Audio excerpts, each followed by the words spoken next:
Hey there, everybody. I think I'm over my cold, finally. Well, I guess it wasn't really a cold, it was a sinus infection. And it sucked. But, anyway, I can start making videos again, which is what I like to do, so awesome. The topic of today's video is going to be the Pledge of Allegiance, which I'm sure everybody remembers having to say that Pledge of Allegiance day after day in elementary school. I don't think many school districts do it past elementary school nowadays, but everybody at least remembers it from elementary school. What I want to do is I want to show people who was actually behind the Pledge of Allegiance and what the purpose of the Pledge of Allegiance was. And it really might shock some people because I know I never thought the Pledge of Allegiance was this crazy.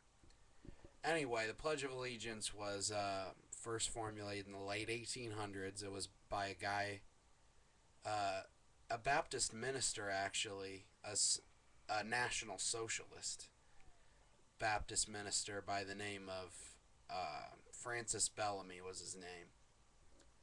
And the National Socialist Party isn't the, typical socialism like advocating various government programs. National Socialist is essentially what later became the Nazi Party in Germany. So it's not exactly a good thing. And this guy was a member of the National Socialist Party. His name was Francis Bellamy. He is the man who came up with the Pledge of Allegiance to the United States of America. But I mean, that's really not reason to be against the Pledge of Allegiance. What one guy was affiliated with isn't a good reason. What is a good reason is why he created the Pledge of Allegiance. He created the Pledge of Allegiance as kind of this recommendation for the government.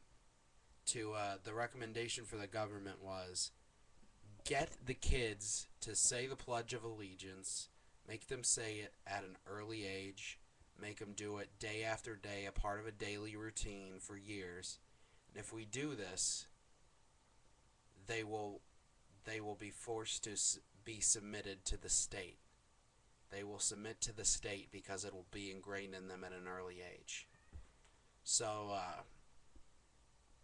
the Pledge of Allegiance, by the person who wrote it, the sole purpose of it was to basically make children slaves to the state, to make them unflinchingly follow the state's actions.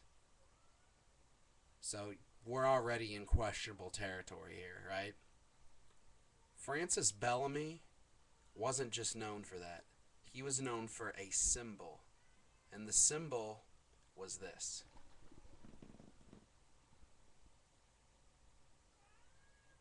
The angle's a little weird on there, because of my webcam, but what I did was I just did the Adolf Hitler salute. It wasn't called the Adolf Hitler salute. It was called the Bellamy salute. Francis Bellamy was behind it. It was later adopted by Adolf Hitler. And that salute originally was what was used to salute the flag. So, essentially, just Google the image. If you Google Bellamy salute to flag, you will see school children up until the 1940s use that. They actually used the same thing that Adolf Hitler used because that was part of the ceremony, I suppose. Uh, but the Pledge of Allegiance really is un-American if you think about it. It's completely a tool of indoctrination and was founded by a guy who had Nazi sympathies. So I don't know why we're continuing to do this. I mean, It's kind of ridiculous. If anybody knew the history about it, it'd be out of the schools in no time. I mean, I personally don't have a problem with it being in schools, but before I learned all this, but do we really want to honor something like that? Do we really want to honor blind obedience and indoctrination by one of the people who supported the Nazi Party? It seems a little odd to me.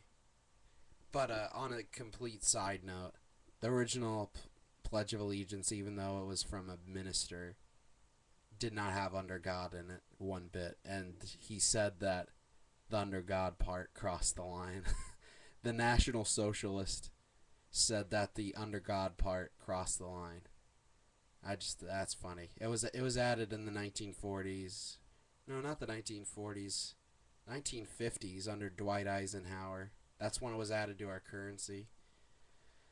So, that's just a little tidbit I'd throw in there. Hope you enjoyed the video. You should like it. You should subscribe. All that good stuff.